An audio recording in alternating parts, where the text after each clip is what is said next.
Hello guys, Assalamualaikum dan salam sejahtera. Welcome back to Hafiz Channel. So hari ini kita sama lagi soalan bahagian C, subjek sains. Okay, soalan bahagian C ada 20 markah. Jadi kena jawab semua soalan nombor 10, 11 dengan 12 boleh pilih. So, soalan yang famous juga iaitu tentang latex. Sebelum ni pun kita telah bincang tentang latex. So, kalau tentang latex ni, key point dia adalah alkali. Kalau tambah alkali, dia tidak bergumpal. Kalau tambah asid, dia bergumpal. So, kita tengok soalan dia. Encik Bala, seorang pekebun getah, menggunakan asid etanoik untuk menukarkan susu getahnya menjadi pepejal. Nampak? Tambah asid jadi pepejal. Sebaliknya, dia menggunakan amonia untuk mengekalkan susu getah dalam keadaan cecair. Berikan satu hipotesis kesimpulan awal. Berdasarkan penyataan ni, Encik Bala ni, kalau dia tambah asid dia akan jadi pepejal. Kalau tambah amonia, dia jadi susu getah dalam keadaan cecair. Jadi kesimpulan awal ialah asid boleh menggumpalkan latex, manakala alkali menghalang penggumpalan latex. Okey. So, pergi soalan B. Anda diberikan asid etanoik, larutan amonia, silinder penyukat, penitis dan bahan lain. Uraikan satu eksperimen untuk mengkaji hipotesis anda. Okey. First sekali, dia bagi bahan-bahan ni, asid, amonia, silinder penyukat, penitis dan bahan lain ini. Ini adalah jawapan untuk senarai radas dan bahan. Cuma kena tambah satu je lagi iaitu bika. Sebab kita nak masukkan dia dalam bika. Okay, kita jawab soalan yang pertama, tujuan eksperimen. Jadi eksperimen ni, keyword dia kena ada untuk mengkaji. So, untuk mengkaji kesan asid dan alkali ke atas penggumpalan latex. Dia adalah untuk mengkaji pemboleh ubah dimanipulasi, kesan asid dan alkali ataupun kehadiran asid dan alkali ke atas pemboleh ubah bergerak balas penggumpalan latex. Mengenal pasti pemboleh ubah. Ada 3 jenis pemboleh ubah. Markah yang diberi 2. Pilih 2 daripada 3 ini. Dimanipulasi ialah kehadiran asid dan alkali.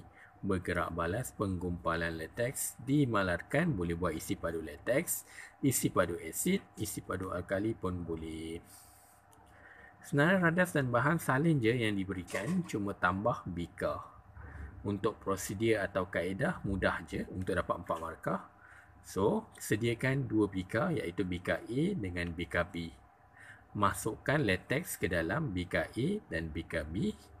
Gunakan penitis dan masukkan sedikit asid ke dalam bika A.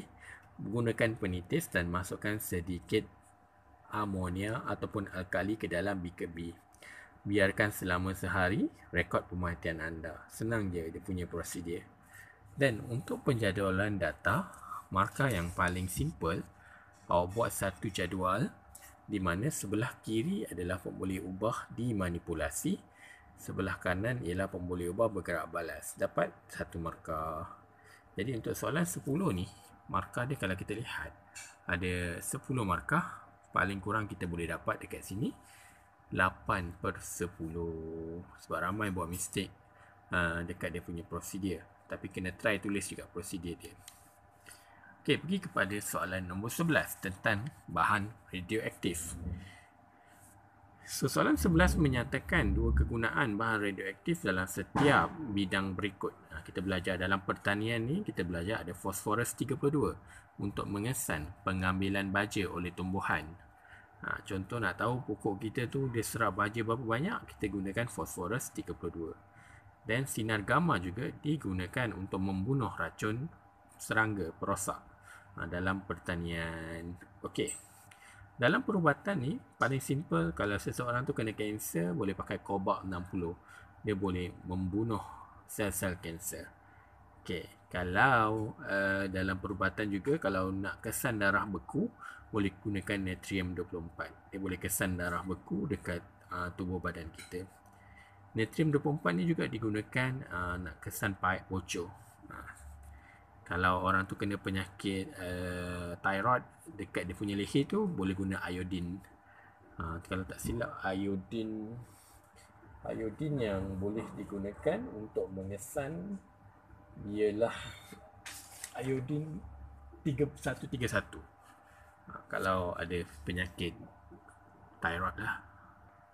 Okey, kalau kita lihat sebenarnya soalan yang first tadi adalah berkaitan dengan soalan berikutnya. Soalan first tu tentang bahan radioaktif dalam pertanian dan perubatan. Jadi soalan B dia pun berkaitan tentang bahan radioaktif. Diberikan iodin 131 ni, ini nak mengesan penyakit thyroid.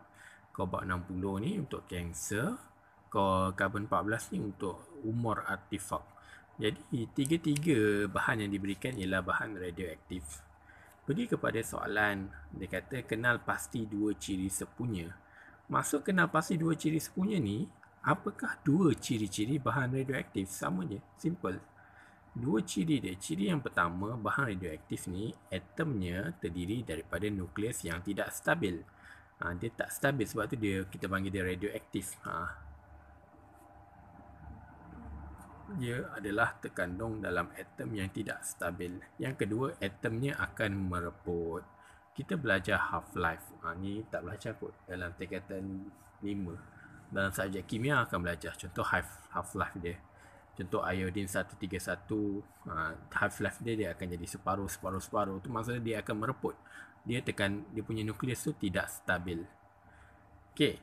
Then dia kata bina konsep awal bahan radioaktif. Tulis je balik. Bahan radioaktif ialah ciri-ciri dia masukkan.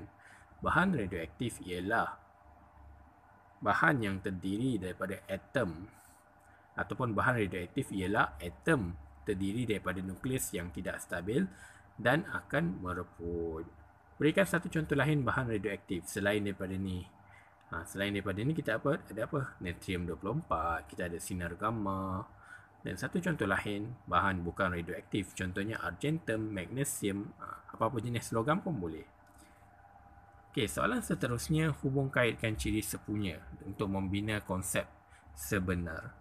Soalan ni memang dah bagi betul-betul. Salin je balik. Bahan radioaktif ialah atom terdiri daripada nukleus yang tidak stabil dan atom yang akan mereput.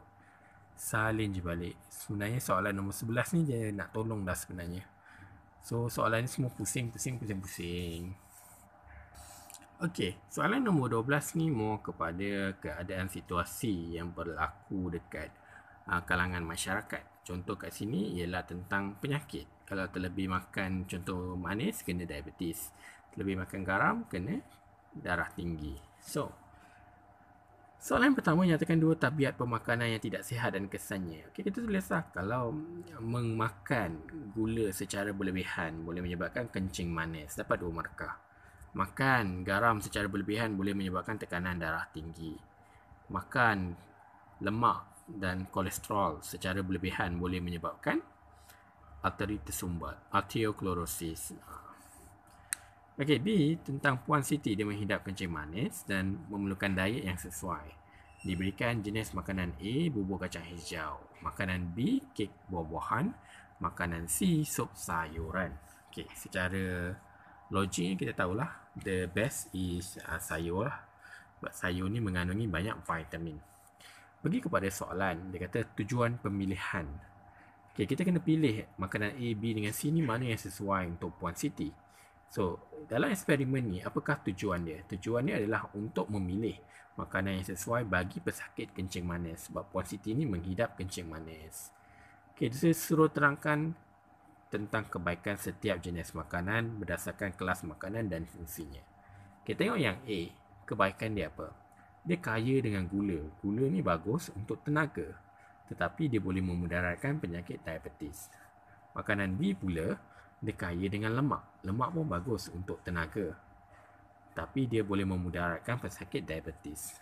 Makanan C, kaya dengan vitamin, kaya dengan serat dan bagus untuk pesakit diabetes. So, senaraikan jenis makanan mengikut urutan keutamaannya. So, the first one is makanan C, sup sayuran. Diikuti dengan kek buah-buahan. At least dia ada buah lah. Dan last sekali ialah bubur kacang hijau sebab banyak gula. Sebab pemilihan, kenapa kita pilih C dulu? Kita pilih C kerana C kaya dengan vitamin dan sesuai untuk pesakit kencing manis. Begitu je untuk bahagian C. Jangan lupa soalan nombor 10 wajib dijawab. 11 dengan 12 pilih antara satu sama lain. Jangan jawab semua, nanti penanda SPM akan pilih salah satu je. Okay, jangan lupa like, komen dan subscribe. Bye.